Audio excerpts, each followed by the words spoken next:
Bismillahirrahmanirrahim. Assalamualaikum warahmatullahi ta'ala wabarakatuh. Alhamdulillahirabbil alamin. Nahmaduhu wa nasta'inuhu wa nastaghfiruh. Wa na'udzu billahi min shururi anfusina min sayyiati a'malina. May yahdihillahu fala mudilla lahu wa la hadiya lahu. Asyhadu an la ilaha illallah wa asyhadu anna Muhammadan abduhu wa rasuluh. Sayyidina lana wal bashar subhanaka la ilma lana illa ma 'allamtana. La wa'tu ta'ala wa ta'lim wa tazakkur wa tasawwur wal jafa' wal ifada wal istifada wal hasr 'ala tamasil kitabillah wa sunnati rasulillah. Rabbi shrah li sadri wa yassir li amri wahlul 'uqdatam min lisani yafqahu qawli. Insyaallah kita sambung pada muka surat 60 berkenaan dengan bab yang ke-10 pada menyatakan riya. Muka surat 60 baris yang ke-10 baris yang ke-10 berkenaan dengan sebab riya. Adapun jadi kita nak menghindar atau menyucikan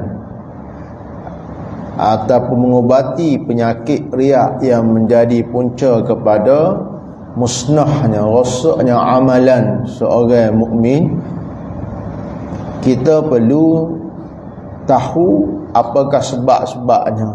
Supaya apa? Supaya dapat kita hindari. Supaya apa? Supaya dapat kita ubati kalau kita sudah dihinggapi dengan ataupun kita ada penyakit itu dalam, ada sebab-sebabnya ada dalam hati kita.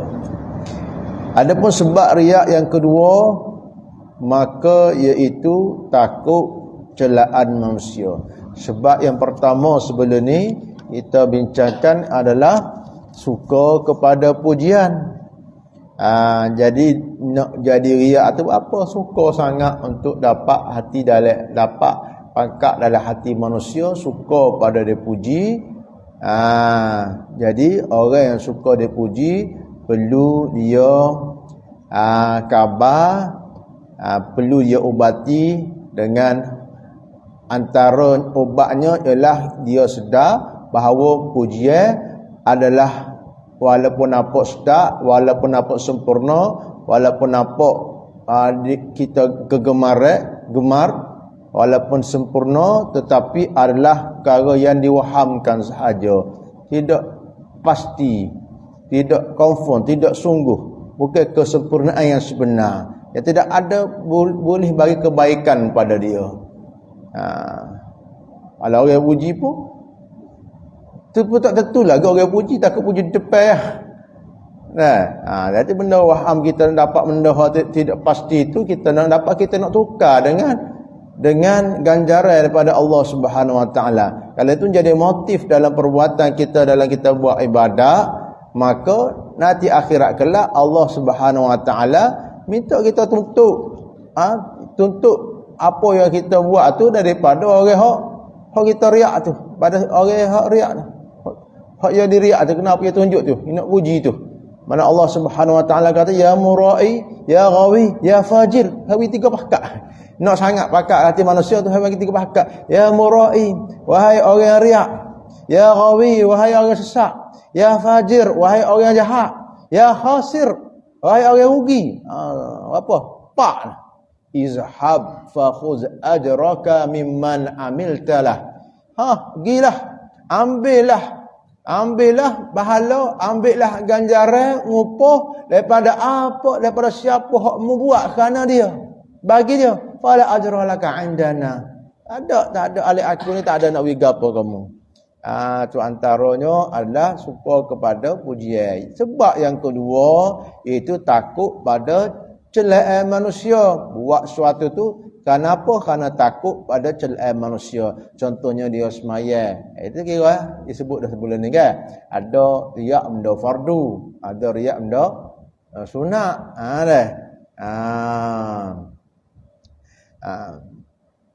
Takut pada celaan manusia, contohnya dia buat sembahyang tu takut manusia kata malah, takut orang kata dia tak semayang takut orang kata duduk dekat masjid saja tak semayang jemaah. Mari je lah dah. Dia kata, mak orang kata gitu, aku tak segiah. Tu riak juga. Kan orang juga. Alamak orang kata aku ni rajin sangat. Amak kat riak. Contoh, setan pandai. Setan dia kacik-kacik gitu. Jangan bro. Mugi gak riak bro. Membuat ni bukan ikhlas sangat tu. Apa buat tak pergi. Tak boleh juga tu. Itu tipu setan gitu tu. Kita pergi lah. Atau kita jaga hati kita. Jadi maknanya sini yang menjadi dorongan kita adalah Allah Ta'ala. Bukannya kita dorongan kita adalah kerana takut orang kata malah, orang kata begitu begini. Kalau dekah gak takut orang kata, kalau tak uwi gak orang kata kopi pula, orang kata keluarga pula, orang kata kira pula. Ya kita ni biasa dah dalam mulut kita kata, takut orang kata. Biasa dah kita lah. Tak apalah bagi kecek begitunya. Nak jaga daripada fitnah cemuhan manusia, tak ada masalah. Tetapi perlu kita tanam dalam hati kita yang menjadi sebab dorongan kita buat tu bukan kerana kutukan manusia. Bukan kata kita tak perlu hirau orang kata. Bukan kata kita tak perlu jauh daripada fitnah, daripada kutukan orang, daripada orang kata, tidak kata begitu. Tetapi nak ayat sini yang jadi dorongan pada kita buat amal ibadah adalah bukan kerana takut kepada dicela oleh manusia. Abang kita tahu dah sifat manusia ni nak pada orang panggil keadaan manusia ni satu matlamat yang tak mungkin dapat dicapai. Maka lagu mana ubat dia? Maka ubatnya bahawa menetapkan ia di dalam hati, mana perlu ia yakin dalam hati, perlu ia percaya dalam hati akan bahawasanya cela mereka itu, kutukan manusia itu, cela manusia itu tiada memberi mudarat ia akan dia. Supaya pujilah manusia puji, kita buat amalan Allah ruginya dah lah tak banyak mana dah. Kerana nak suruh orang puji, orang kata tak ada manfaat kepada dia. Begitu juga kita buat amal tu kerana takut kepada celaan manusia, sedangkan celaan manusia tak ada bagi mudarat ke apa kita. Jika tak ada mudarat jika ada yang dipuji pada si Allah. Kalau perbuatan kita ni adalah perbuatan yang terpuji di sisi syarak, di sisi Allah Ta'ala, bah orang kata pun tak ada mudarat kepada dia. Begitu jugalah supalah kalau perbuatan yang kita buat ni dicela oleh Allah Ta'ala, pujian manusia tak ada manfaat. Lala ni kita kecek bak riak. Dan kita kena faham bahawa riak ni banyak pada menjurus kepada perbuatan ibadah. Kita buat ibadah. Baik. Kalau ibadat kita nak pada yang menjadi punca dia, yang jadi sebab dia adalah orang puji, orang molek pada kita, orang sakut hati dengan kita, tak ada manfaat apa. Sebab Tuhan marah. Apa Tuhan marah? Sebab kita nak kita buat tu kerana suruh orang kata molek. Tuhan marah lah. Orang panggil riak. Begitu juga kita buat satu perkara takut orang kata, tak ada mudarat apa. Kalau Tuhan puji. Hak mudaratnya adalah apabila kita buat tu kerana takut orang kata, takut pada celaan manusia. Hak mudaratnya adalah Allah Ta'ala murka sebab kita riak. Jadi pertamanya kita kena ada prinsip, kita kena ada konsep, kita kena faham, kita kena yakin dalam hati kita bahawa tidak bagi mudarat pada kita akan celaan manusia kiranya yang dipuji di sisi Allah Ta'ala. Kita buat ikhlas kerana Allah Ta'ala tu tak ada gapo dah, tak ada iradah, tak ada nak fikir dah. Celaan manusia dia Allah Ta'ala puji kat. Dan menetapkan ia dalam hatinya yang kedua, hendaklah ia yakin dalam hatinya bahawasanya tiada mengerjakan ia seorang itu akan riak, yang sebab bagi murka Allah Ta'ala kerana takut akan cela makhluk yang tiada memberi mudarat. Ia kena tetap, ia kena yakin dalam hatinya bahawa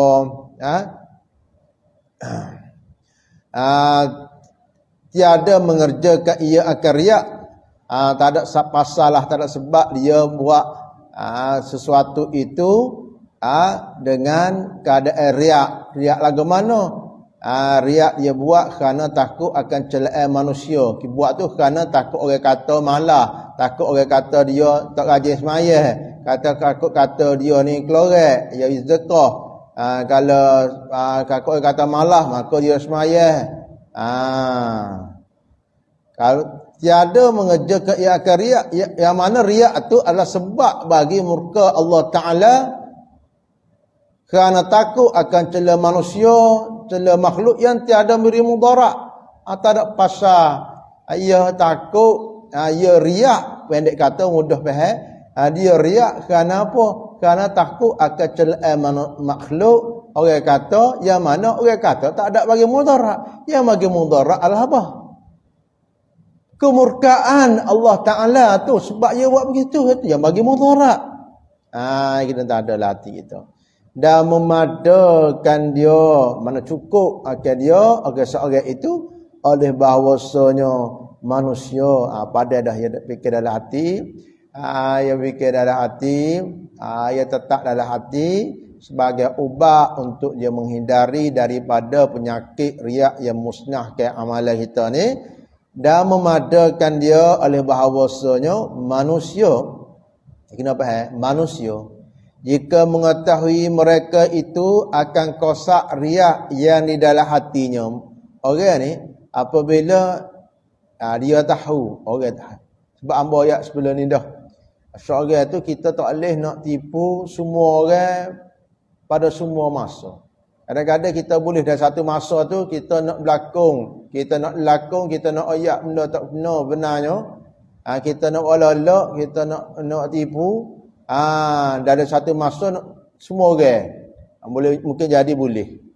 Mungkin bukan boleh satu syarat, mana benda tu boleh berlaku. Ataupun semua masa kita nak tipu seorang, boleh lagi. Benda tu mungkin boleh berlaku. Tetapi kita manusia cara fitrahnya tak mungkin boleh tipu semua orang pada semua masa. Boleh tak? Akan terbocor juga. Jadi kalau dia tu buat satu benda tu dalam hati dia berlaku hanya kerana nak dapat orang kata molek supaya dipuji, ataupun kerana takut dicela, kira kena faham pada dah dia kena pada dah cukup dah memadakan dia oleh bahasa cukup ubat untuk jauh riak itu.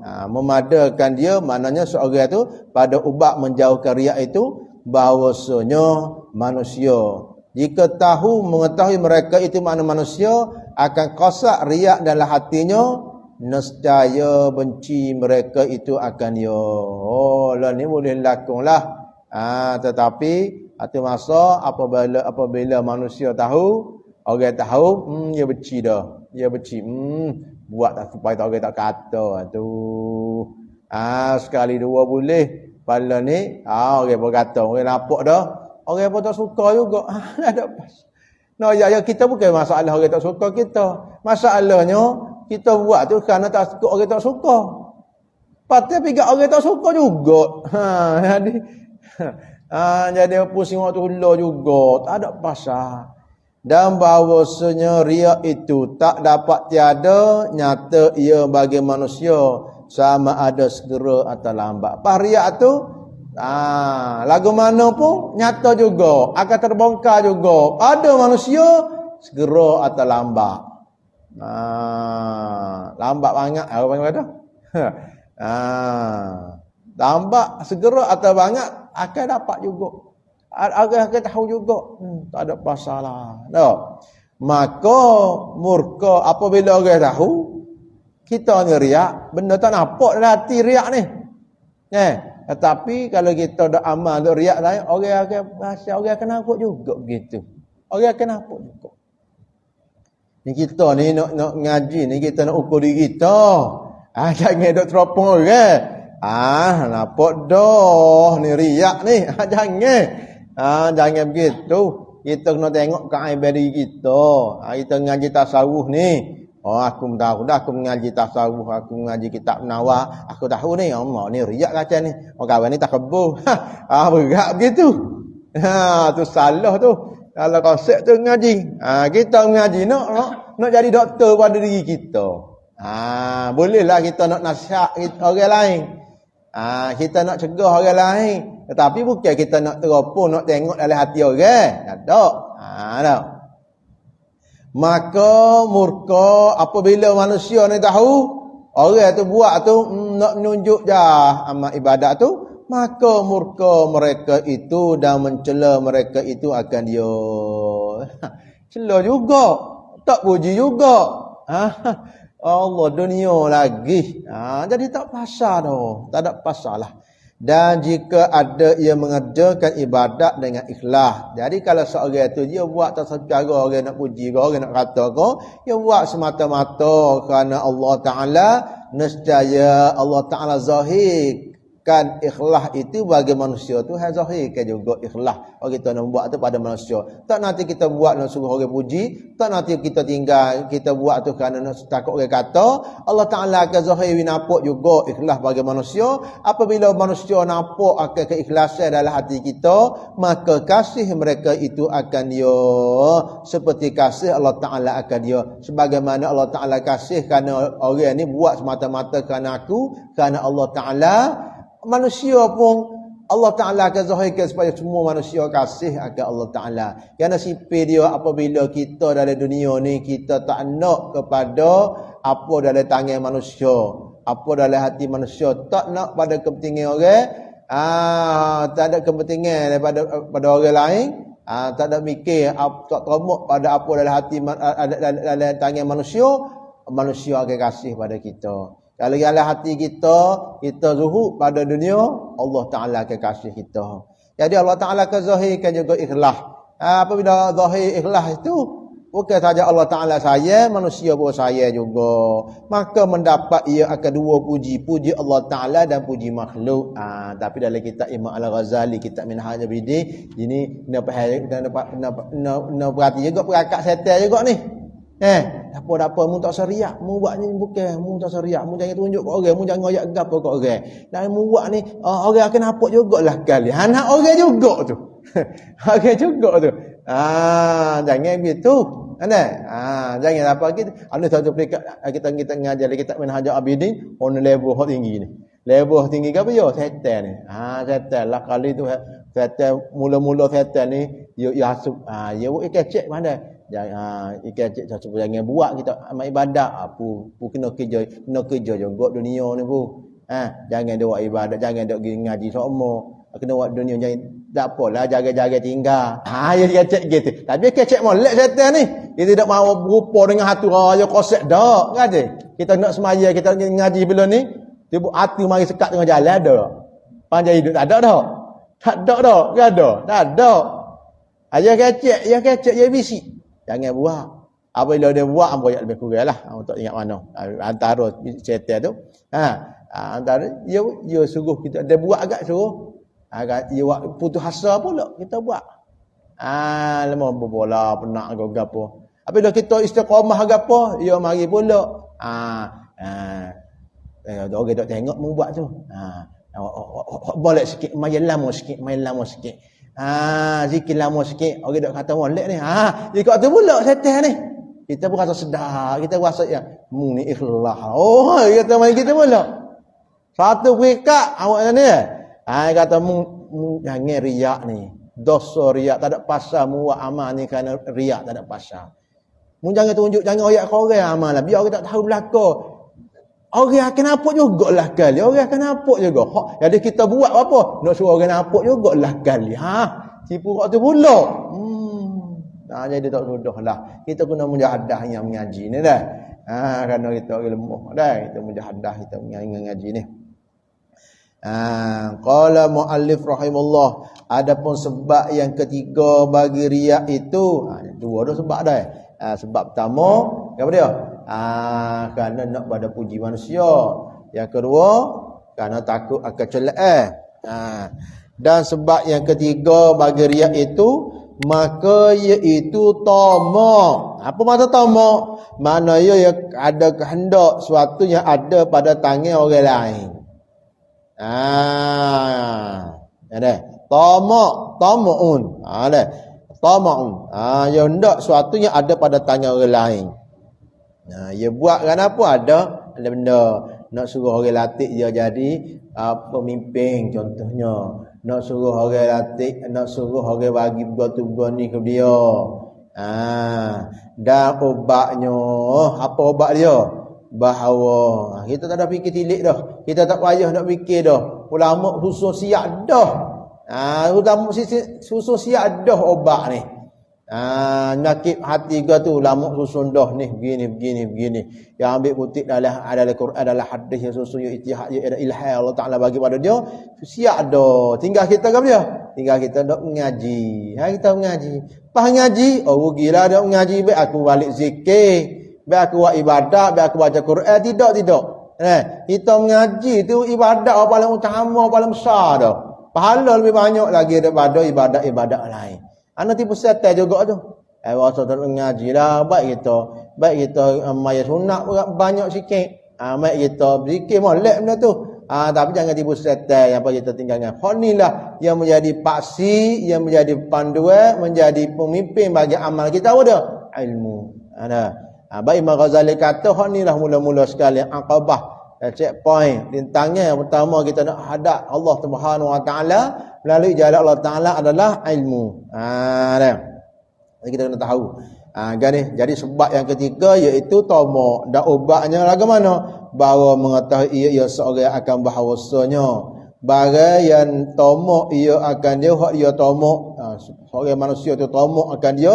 Lagu mana? Gapo dia manusia tamak? Gapo dia manusia nak pada daripada tangan orang lain, gapo dia?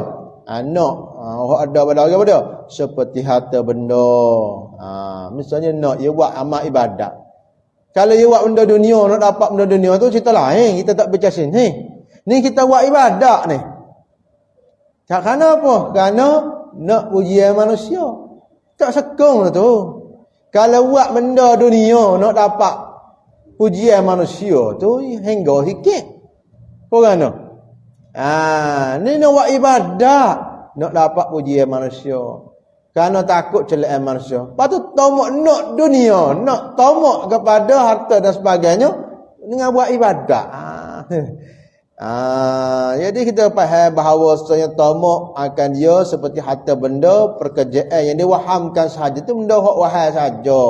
Benda hak tak confirm lagi. Benda hak dikira-kira ke saja. Tiada tentu mendapat ia akan dia, tak tentu dapat lagi. Ia buat begitu tak tentu dapat lagi. Kalau dapat pun Allah lah. Tuhan nak bagi orang panggil nak akad nak rembah ya. Sekalipun riak dah luput. Jadi tak tentu lagi boleh. Ni dia riak tak tentu lagi boleh buat dia nak tu. Tu riak buat baik, berdekat situ sini. Apa nak suruh orang pilih dia jadi pemimpin contohnya. Nak suruh orang bagi pitih ke dia ni. Hak tu tak tentu beri lagi. Tak tentu lagi kita nak koyah aja, kita nak perasan aja. Dia kan dan luput reda Allah dengan sebab riaknya itu pekerjaan yang tetap diyakinkan. Sedangkan Allah Taala tak reda dah tu. Hak tu confirm dah, bagi confirm dah. Hak dia nak dengan sebab dia buat amal ibadat nak dapat benda tu, tak confirm lagi boleh. Hak confirmnya apa dia? Allah Ta'ala murka, Allah Ta'ala marah, Allah Ta'ala tak reda. Allah Ta'ala tak reda, tak ada berapa lah. Semua benda ni kita daripada Allah Ta'ala belakang. Dan bahawasanya mereka yang tamak pada makhluk tiada sunyi daripada kehinaan. Kita kena ingat bahawa orang yang tamak pada makhluk, kehendak pada makhluk, nak minta nak pada makhluk ni, ia tak sunyi daripada kehinaan. Tak sunyi daripada kehinaan. Menuntut pada makhluk tak sunyi pada kehinaan. Dan barang siapa yang meninggalkan akal tamak pada makhluk, nescaya memberi akan dia akan orang yang meninggalkan tamak pada makhluk ini oleh Allah Ta'ala daripada memberi akan dia oleh Allah Ta'ala daripada sisinya. Orang yang tidak tamak pada makhluk, meninggal tamak, Allah Ta'ala sendiri akan bagi. Allah Ta'ala kasih, Allah Ta'ala bagi. Itu sifat dia. Maka apabila menghadirkan ia, menghadir maknanya mengingatkan dalam hati dia, menghadirkan ia seorang dalam hatinya, mengingatkan seorang dalam hatinya akan nikmat syurga, dan mengetahui ia akan bahawasanya luput ia nikmat syurga itu dengan sebab riak, nescaya berpaling oleh hatinya daripada makhluk dan melimpah atasnya oleh cahaya ikhlas. Dia kata antara obatnya kita kena ingat akan nikmat-nikmat syurga Allah Ta'ala bagi. Allah Ta'ala bagi pada orang yang buat amal itu semata-mata kerana dia. Jadi dan kita kena ingat bahawa nikmat-nikmat itu yang akan tak ada, tak boleh. Kalau akan lupa, akan tak dapat dengan sebab riak. Apabila faham begitu, kita tetap dalam hati gitu, set dalam hati gitu, maka hati dia akan berpaling daripada makhluk. Berpaling lagu mana? Dia buat tu, dia tidak fikir ke makhluk, ada makhluk nak puji ke, nak cela ke, dia buat ni kena dengan syarak. Apabila kena dengan syarak, dengan sendiri dah. Dengan sendiri tu benda molek untuk orang. Tak ada karak aja, gapo orang kata buat benda yang mendedahkan kepada kehinaan makhluk. Tak ada juga, tak ada. Benda comel indah belaka dah. Ya cuma kita kena set bahawa buat tu bukan kerana nak puji makhluk, bukan kerana tinggal celaan manusia, bukan kerana takut pada celaan manusia, bukan kerana nak tamak kepada benda suatu harta benda dan sebagainya, kepentingan apa yang ada di tangan manusia. Maka hati akan berpaling daripada makhluk, dan apabila begitu dan melimpah atasnya oleh cahaya ikhlas, melimpah atasnya atas hatinya. Apabila begitu akan bercahayalah dengan cahaya ikhlas hati dia. Sebab yang antara perkara yang menghijabkan diri seorang itu pada Allah Subhanahu Wa Taala adalah al-aghyar, adalah benda selain daripada Allah Ta'ala. Adalah hati kita dok sakut paut dengan makhluk, dengan selain pada Allah Ta'ala, sehingga kalau kita buat ibadat pun kita dok fikir akan pujian mereka, akan apa mereka kata, kata baik ke, kata tak molek ke, kata begini, itulah yang menyebabkan hati kita gelap. Apabila hati kita buat selain pada Allah Ta'ala, la ilaha illallah, kita tidak sembah, tak ada Tuhan yang disembah dengan sebenar-benarnya, yang dibuat semata-mata karenanya melainkan Allah, maka akan bercahaya semula hati dengan cahaya ikhlas. Dan membantu akan dia, Allah Ta'ala sendiri akan tolong dia oleh Allah Ta'ala dengan taufiknya. Dengan taufiknya. Jadi apabila kita bersungguh-sungguh dalam mengerjakan ibadat dengan ikhlas semata-mata kerananya, wallahu ta'ala a'lam. Subhanallah.